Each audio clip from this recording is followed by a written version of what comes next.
강령술이 우리가 많이 아는 경우에는 준비물도 너무 많이 필요하고 절차도 복잡해. 그래서 못하겠어. 그리고 제가 엄청 간단한 정말 강령술을 소개시켜 드렸지만 솔직히 간단하긴 한데 나 무서워서 못하겠어 하시는 분들 있잖아요. 혼자 하기에는 너무나 무서워서 시도도 못하시는 분들을 위해 친구와 함께하는 강령술에 대해서 좀 알려드리겠습니다. 구석놀이. 우리나라 방이나 어디 뭐 리조트를 가거나 이러면 방은 거의 사각이죠. 그래서 방에 구석이 있잖아요. 모퉁이. MT나 야유회 같은 데 가면 꼭 한 번씩 해본다는 이런 후기의 글들이 많은데, 이거는 이제 문지방에 앉으면 뭐 재수없다, 밟으면 재수없다 이런 얘기처럼 좀 예전에 이런 말에서 비롯된 것 같은데, 자기 전에요 여러분, 천장에 모서리들 있죠. 천장에 보면 이렇게 사각 져서 모서리가 보이잖아요. 자기 전에 누워서 천장에 내 모퉁이 중에 하나를 쳐다보게 되면요, 지방령이 나와서 괴롭힌다는 옛말이 있대요. 그 집에 상주하는 지방령이 쉬는 천장 끝을 보면 자신이 편하게 쉬지 못하게 한다고 해서 해코지를 하려고 나오는 경우가 있답니다. 잘 때 뻘짓하지 말고 눈 감고 빨리 자라, 이런 뭐 어른들의 지혜가 담긴 그런 괴담 같기도 한데요. 이런 지방령이 천장을 기어다니다가 모퉁이에서 쉬고 있다가 모퉁이 이제 벽을 타고 방의 구석에 바닥에 내려와서 가만히 앉아있는 경우가 있다고 해요. 그래서 이제 구석놀이라는 게 시작이 된 건데, 이걸 하기 위해서는 나 자신을 포함한 4명의 인원이 맞춰져야 합니다. 방 안에서 이루어지는 것이기 때문에 딱히 준비할 건 없고요. 창문이나 너무 큰 이렇게 베란다 문이라던 게 있으면 커튼이나 천으로 막아주시면 된다고 해요. 벽에 붙은 가구등이 없는 빈 방에서 하는 게 가장 좋다고 하니까요. 진짜 MT를 가거나 이랬을 때 얻는 숙소에서 하는 게 제일 좋은 것 같네요. 최대한 창문 등을 막아서 어둡게 한 뒤에 4명 중에 한 사람을 정해요. 만약에 귀신을 보였을 때 이 게임을 종료시킬 수 있는, 말을 해도 되는 한 명 신호자를 정해야 한답니다. 왜냐면 이걸 하는 동안에는 신호자 이외에는 아무 말도 하시면 안 된대요. 그리고 참가자들은 각 구석에 서서 신호자까지 포함 자신의 이름을 3번 속삭인대요. 속삭인 뒤 시작을 하는 건데요. 불을 모두 끄고 구석에 서 있는 참가자들은 모두 벽을 보고 또 서 있어야 된다네요. 신호자가 시작이라고 외치면 서로 한 칸씩 옆기퉁으로 가서 이동을 하는 방식인데요. 그러니까 1번 친구가 2번 친구한테 가서 어깨를 두드려주면 그 2번 친구는 3번 친구한테 가서 어깨를 두드려주고, 그러면 3번 친구는 4번 친구한테 이렇게 돌아가는 형식인데, 이게 반복을 이렇게 하다 보면 가장 많이 발생을 했다는 후기는요, 한 명이 없어지거나 한 명이 더 생기거나 하는 게 발생이 된다고 하네요. 그러니까 이제 1번에서 2번 가고 2번에서 3번 가고 3번에서 4번 가고, 그럼 4번에서 1번을 가야 되는데 그러면 거기에 사람이 없어야 하잖아요. 그런데 누군가 있게 된대요. 그러는 경우가 가장 많고, 혹은 내가 이제 2번이라서 3번 모퉁이에 가서 친구를 툭툭 쳤는데 이 친구가 꼼짝도 안 하는 거야. 이런 경우는요, 전부 다 지방령이 놀이에 참가를 하게 된 거라고 합니다. 지방령이 내려와서 그 놀이에 참가를 하거나 참가를 하는데 잘 모르기 때문에 요지부동으로 가만히 서 있게 되거나, 아니면은 내가 있다는 걸 보여주고 골려주기 위해서 그 자리에 서 있게 되는 거라고 해요. 근데 내가 만약에 신호자가 아닌데 얘가 움직이지도 않고 한 명이 더 생겼어. 그렇다고 해서 야 진짜야! 라고 이런 말을 꺼내서는 안 된다고 합니다. 신호를 보내기로 한 사람을 찾아서 그 참가자한테 이상한 기운이 있다고 표시를 해야 한대요. 그러면 이제 신호자가 다른 사람들 모두에게 게임은 끝났다라고 말을 해주고 방에 불을 켠 다음에 창문이나 모든 문을 열어서 귀신이 나가게끔 환기를 시켜줘야 한다고 합니다. 근데 이 과정에서 사람이 하나 사라졌다든지 사람이 하나 더 있다든지 이렇게 되더라도 불을 켜는 순간 정상으로 모두 돌아온다고 하니까요, 무서운 건 아닌 것 같아요. 뒤에 뭐 해코지를 당하거나 이런 강령술은 아닌 것 같습니다.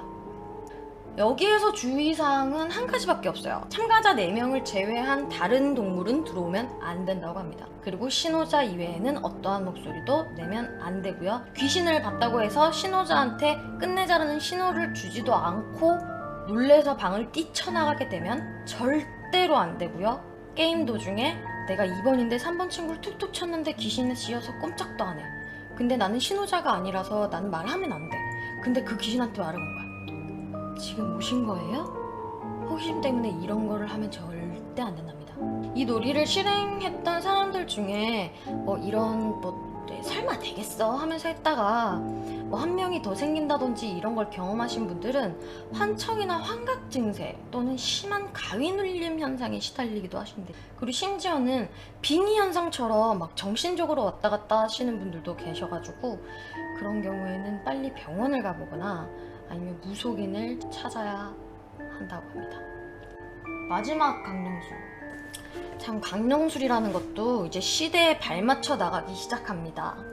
이거는 괴인 앤서 혹은 귀신 앤서라고 하는 강령술인데요. 이게 2008년에 스펀지인가 서프라이즈인가 거기에서 한번 나왔을 거예요. 근데 이건 무려 10명의 사람이 필요합니다. 준비물은 휴대폰 하나예요. 누구든지 가지고 있는 요즘 휴대폰, 현대인들의 필수품 휴대폰인데 사람을 10명을 모아요. 다른 펜과 종이, 제사상 이런 옛날 느낌은 싹 다 밀어버린 진짜 현대판 강령술인데 소개된 지는 10년이 넘기는 했어요. 일본의 어떤 여고생들이 먼저 모여서 했다고 하는데 학교 괴담처럼 내려오기는 한 거거든요. 10명이서 같이 동그랗게 앉아서 휴대폰으로 서로에게 전화를 거는 거예요. 1번이 2번에게, 2번은 3번에게, 3번은 4번에게 이런 식으로 이제 10번은 다시 1번에게 이렇게 동시에 발신을 해야 해요.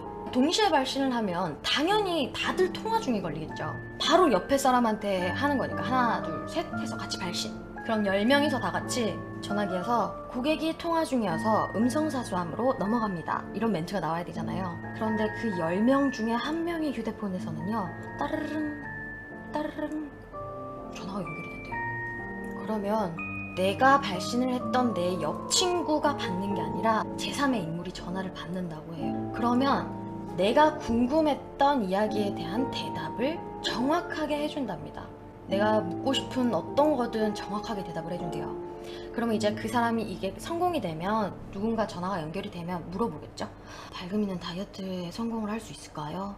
그럼 귀신이 안 돼. 다른 사람이 또 받아가지고 우리 매니저님이 제가 월급을 올려받을 수 있을까요? 10년만 기다려. 이런 식으로 돌아가면서 다 물어볼 거 아니야 10명이.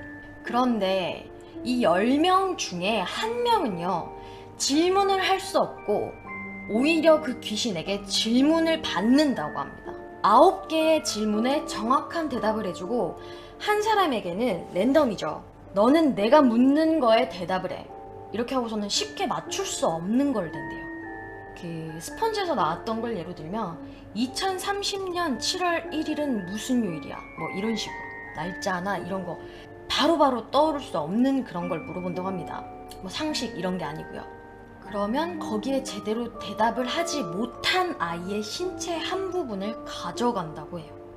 이 귀신 앤서에서 대답을 해주는 영은요 기형을 가지고 태어났다가 생을 다한 귀신이라서 내가 생각을 하고 이렇게 말을 해주는 거 이외에는 활동을 할 수 있는 몸뚱아리는 없는 귀신이래요. 그래서 이렇게 아이들의 질문에 대답을 해주고 그 대신 한 명에게 질문을 던져서 못 맞출 경우 신체 일부분들을 가져가서 자기 몸을 퍼즐처럼 만든다고 합니다. 근데 이게 진짜 학교 괴담인가 보다 라고 생각이 되는 거는 뭐냐면 어떤 사고를 당해서 이런 게 아니라 휴대폰에서 손이 나와서 눈알을 뽑아간다든지 귀를 뜯어간다든지 이렇게 표현이 됐었어요. 스펀지에서는 그 TV에서는. 그래서 그냥 일본 여고생들 사이에서 했던 얘기니까 그냥 소문이나 괴담이 유행처럼 이렇게 번진 거 아닌가 이런 생각이 들기도 합니다. 어쨌든 여러분 강령술은 종류는 참 다양하고 방법도 꽤나 구체적이고 복잡한 것들이 많이 존재합니다. 거기에는 항상 위험하니 절대 따라하지 마십시오. 생명이 위험할 수도 있습니다. 라고 경고문을 붙여놓고서는 꼭 해보라는 듯이 굉장히 자세하게 꼼꼼하게 방법을 알려주고 주의사항도 친절하게 꼼꼼히 알려주고 있죠. 이거는 해보라는 건지 말라는 건지 그 의도를 모르겠지만 이런 강령술을 해보든 안 해보든 그거는 여러분들의 선택입니다. 정말 귀신은 없다, 말도 안 되는 소리 좀 하지 마라, 그렇게 강력하게 믿으시는 용자가 있으시다면 한번 해보시는 것에 대해서 저는 굳이 반대는 하지 않습니다. 만약에 해보시게 된다면 꼭 주의사항 잘 지키셔서 불행한 일이 겹치지 않도록 주의하시고요. 저 같은 쫄보들을 위해 후기를 꼭 남겨주시면 너무너무 감사하겠습니다.